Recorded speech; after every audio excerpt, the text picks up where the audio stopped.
আচ্ছা, ইন্টারনেটের একটা অন্ধকার কোণার কথা ভাবুন তো, যেখানে একটা আস্ত সাম্রাজ্য গড়ে উঠেছিল।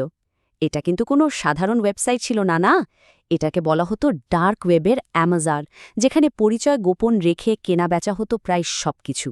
চলুন, আজ আমরা সিল্ক রোডের সেই অবিশ্বাস্য গল্পটাই শুনব, যেখানে আদর্শ, প্রযুক্তি আর অপরাধ মিলেমিশে একাকার হয়ে গিয়েছিল।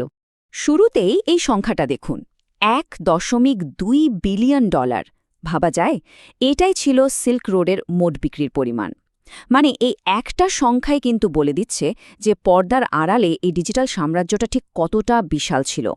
কিন্তু প্রশ্ন হল, কিভাবে এত বড় একটা অবৈধ বাজার তৈরি হলো, আর এর পেছনের চিন্তাভাবনাটাই বা কী ছিল? গল্পের প্রথম অধ্যায়টা হল এর পেছনের দর্শন নিয়ে। দেখুন, সিল্ক রোড কিন্তু শুধু টাকা বানানোর জন্য তৈরি হয়নি। এর পেছনে ছিল এক র্যাডিক্যাল, বা বলা যায় চরমপন্থী বিচারধারা। এই কথাগুলো এর প্রতিষ্ঠাতার নিজেরই। ড্রেড পাইরেট রবার্টস, এই ছদ্মনামে তিনি একটা রাষ্ট্রবিহীন মুক্ত বাজার তৈরির স্বপ্ন দেখতেন। তার মতে এটা এমন একটা জায়গা হবে যা লিবার্টেরিয়ান বা স্বাধীনতাবাদী দর্শনে চলে, যেখানে সরকারের কোনো নিয়ন্ত্রণই থাকবে না, থাকবে শুধু ব্যক্তির চূড়ান্ত স্বাধীনতা। আর এই ড্রেড পাইরেট রবার্টসের মুখোশের আগালের মানুষটি ছিলেন রস ওলব্রেক্ট। তার লক্ষ্যটা দেখুন, তিনি এমন একটা অর্থনৈতিক সিমুলেশন তৈরি করতে চেয়েছিলেন যা মানুষকে দেখাবে জোর জবরদস্তি ছাড়া একটা পৃথিবী ঠিক কেমন হতে পারে। কিন্তু এই আদর্শিক স্বপ্নই জন্ম দিয়েছিল ইতিহাসের অন্যতম কুখ্যাত এক অনলাইন মার্কেট প্লেসের। তো চলুন আর দেখা যাক কিভাবে এই আদর্শিক স্বপ্নকে একটা কার্যকরী আর একদম বেনামি অনলাইন বাজারে পরিণত করা হলো। এই যে, এটাই হলো সিল্ক রোডের হোম পেজ। দেখতে অবাক লাগলেও এটা কিন্তু যে কোনো সাধারণ ই-কমার্স সাইটের মতোই ছিল, তাই না? ক্যাটেগরি, পণ্যের ছবি, দাম সবই আছে। কিন্তু যা সাধারণ ছিল না তা হলো এর পণ্যগুলো আর এর পেছনের প্রযুক্তি। সিল্ক রোডকে যা প্রায় অজেয় করে তুলেছিল তা হলো দুটো বিপ্লবী প্রযুক্তি। এক, টর নেটওয়ার্ক।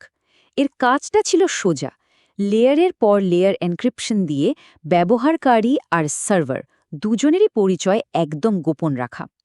আর ২ নম্বরে ছিল বিটকয়েন, মানে এমন একটা ডিজিটাল মুদ্রা যার জন্য কোনো ব্যাংকের দরকারই নেই, আর লেনদেনও হতো প্রায় বেনামে। এই দুটো জিনিস মিলেই কিন্তু তৈরি হয়েছিল এক দুর্ভেদ্য ডিজিটাল দুর্গ। আর এটা ব্যবহার করা ছিল ভীষণ সহজ। টর ব্রাউজার দিয়ে সাইটে ঢুকুন, বিটকয়েন দিয়ে পছন্দের জিনিস অর্ডার করুন, আর পণ্য আপনার ঠিকানায় মেইলের মাধ্যমে পৌঁছে যাবে। এই যে ইউজার ফ্রেন্ডলি ডিজাইন, এটাই একে এতটা জনপ্রিয় করে তুলেছিল। কিন্তু এই মুক্তবাজারে কি বিক্রি হতো? এই চার্টটা দেখলেই ব্যাপারটা পরিষ্কার হয়ে যাবে। যদিও এখানে অনেক কিছুই পাওয়া যেত, কিন্তু দেখুন, ৭০% ছিল অবৈধ মাদক। তার মানে মুক্তবাজারের আদর্শ থাকলেও বাস্তবে এটা হয়ে উঠেছিল বিশ্বের সবচেয়ে বড় অনলাইন মাদকের দোকান। এরপরই শুরু হয় সিল্ক রোডের অবিশ্বাস্য উত্থান, আর তার সাথে সাথে এর প্রতিষ্ঠাতা হয়ে ওঠেন এক কিংবদন্তি চরিত্র। এই টাইমলাইনটা একবার দেখুন, কি দ্রুত সবকিছু ঘটছিল। ২০১১ সালে সাইট চালু হলো, আর মাত্র কয়েক মাসের মধ্যেই গকার নামে একটা ওয়েবসাইটে আর্টিকেল বেরোনোর পর এটা ভাইরাল হয়ে গেল। আর খুব তাড়াতাড়ি এটা আইন প্রণেতাদের নজরে চলে এলো। সিনেটর চাক শুমার যখন ক্ষোভে ফেটে পড়ে কংগ্রেসে এর বিরুদ্ধে ব্যবস্থা নেওয়ার দাবি জানালেন, তিনি হয়তো কল্পনাও করেননি যে তার এই বক্তব্যটাই সিল্ক রোডের জন্য সবচেয়ে বড় বিজ্ঞাপন হয়ে যাবে। তার এই কথার পর সাইটের ভিজিটার রকেটের গতিতে বাড়তে শুরু করে।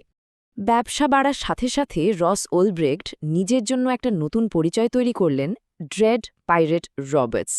এই নামটা কিন্তু শুধু একটা ছদ্মনাম ছিল না, এটা ছিল একটা আইনি ঢাল। মানে যদি কখনো ধরা পড়তেন, তিনি দাবি করতে পারতেন যে আসল ড্রেড পাইরেট রবার্টস তো অন্য কেউ, তিনি শুধু তার কাছ থেকে সাইটটা কিনেছেন। কি বুদ্ধি! কিন্তু প্রত্যেকটা সাম্রাজ্যেরই তো পতন হয়, তাই না? এবার আমরা গল্পের সেই দিকে যাব যেখানে সামান্য কিছু মানসিক ভুল পুরো ডিজিটাল সাম্রাজ্যটাকেই ধসিয়ে দিয়েছিল। আইন প্রয়োগকারী সংস্থার সামনে এটাই ছিল সবচেয়ে বড় চ্যালেঞ্জ। এমন একজনকে ধরা যার কোনো বাস্তব পরিচয় নেই, যে কিনা ইন্টারনেটের গভীরে লুকিয়ে আছে। একটা ডিজিটাল ভূতকে ধরা কি এতই সোজা? আর সেই ডিজিটাল ভূতের প্রথম বাস্তব সূত্রটা ছিল এই ছোট্ট একটা ফোরাম পোস্ট। ভাবুন, সিল্ক রোড শুরু করারও অনেক আগে রস উলব্রেক্ট অলটয়েড নামে একটা মাশরুম বিষয়ক ফোরামে তার নতুন সাইটের কথা উল্লেখ করেন। আর এটাই ছিল তার করা প্রথম মারাত্মক ভুল। এফবিআইয়ের অভিযোগপত্রে ঠিক এইভাবেই ভুলের বর্ণনা দেওয়া আছে। তদন্তকারীরা অ্যালটয়েড নামটা ধরে গুগলে সার্চ করে রস উলব্রিক্টের আর একটা ফোরাম পোস্ট খুঁজে পান। সেখানে তিনি কোডিং নিয়ে সাহায্য চাইতে গিয়ে নিজের আসল ইমেল অ্যাড্রেসটা ব্যবহার করে বসেন। ব্যাস, এই একটা সূত্রই ড্রেড পাইরেট রবার্টসের মুখোশ খোলার জন্য যথেষ্ট ছিল। আসলে ভুল একটা নয়, তিনি বেশ কয়েকটা মারাত্মক ভুল করেছিলেন। অ্যালটয়েড ছদ্মনামটা তার ব্যক্তিগত ইমেইলের সাথে জুড়ে দেওয়া, কোডিং ফোরামে নিজের আসল নামে প্রশ্ন করা, আর সবচেয়ে বড় ভুল তার ল্যাপটপে নিজের সব কাজের একটা বিস্তারিত ডায়েরি রাখা, যেটা এনক্রিপ্ট করাও ছিল না। আর শেষটা ছিল ভীষণ নাটকীয়। এফবিআই এজেন্টরা তাকে একটা পাবলিক লাইব্রেরিতে হাতে নাতে ধরে ফেলে, ঠিক যখন তিনি ল্যাপটপে সাইটের অ্যাডমিন হিসেবে লগ করা ছিলেন। ভাবুন একবার, বিলিয়ন ডলারের একটা ডিজিটাল সাম্রাজ্যের পতন হল একটা লাইব্রেরির সাধারণ টেবিলে। আচ্ছা, গ্রেফতারের পর কি হলো? সিল্ক রোডের গল্পটা কি এখানেই শেষ? চলুন দেখি এর উত্তরাধিকার কি রেখে গেল।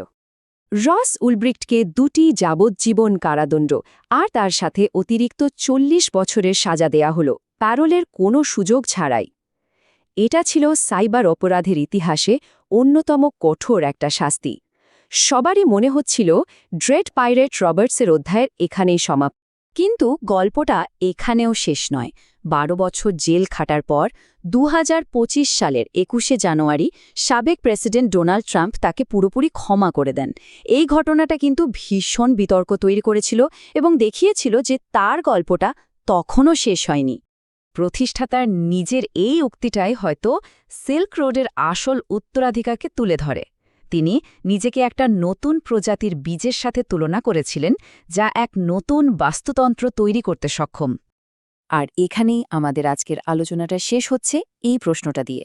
দেখুন, সিল্ক রোড বন্ধ হয়েছে, এর প্রতিষ্ঠাতা ধরা পড়েছে, কিন্তু যে প্রযুক্তি আর যে আদর্শের ওপর এটা দাঁড়িয়েছিল তা তো আজও আছে।